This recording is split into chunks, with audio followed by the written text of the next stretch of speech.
Alhamdulillahi wassalatu wassalamu ala rasulillah, amma ba'd. Les 10 dernières nuits de Ramadan sont les meilleures nuits de l'année. Pourquoi?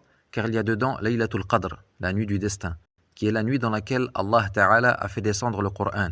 Et c'est la nuit où est écrit tout ce qui va se produire jusqu'à Laylatul Qadr de l'année suivante, comme le dit le Cheikh Abdelrazak al-Badr, hafidhahullah.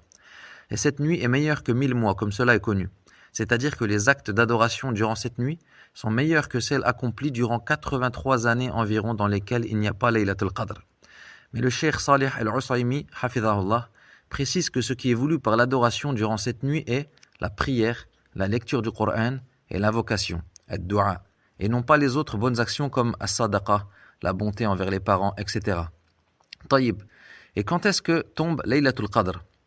Pour faire très résumé, l'avis prépondérant est qu'elle change d'une année à l'autre, car de nombreux textes affirment qu'elle est tombée telle année dans telle nuit, telle autre année dans telle nuit, etc. Et le plus probable est qu'elle tombe dans les nuits impaires, mais elle peut très bien tomber dans les nuits paires, car le messager d'Allah sallallahu alayhi wa sallam, dans un hadith rapporté par Al-Bukhari, a dit التمسوها في العشر الأواخر من رمضان ليلة القدر في تاسعة تبقى في سابعة تبقى في خامسة تبقى.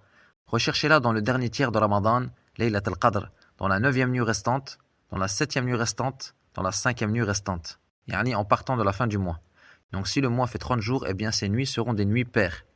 Donc la sunna est de veiller les 10 dernières nuits de Ramadan en adoration afin d'être sûr d'atteindre Laylat al-Qadr, incha'Allah.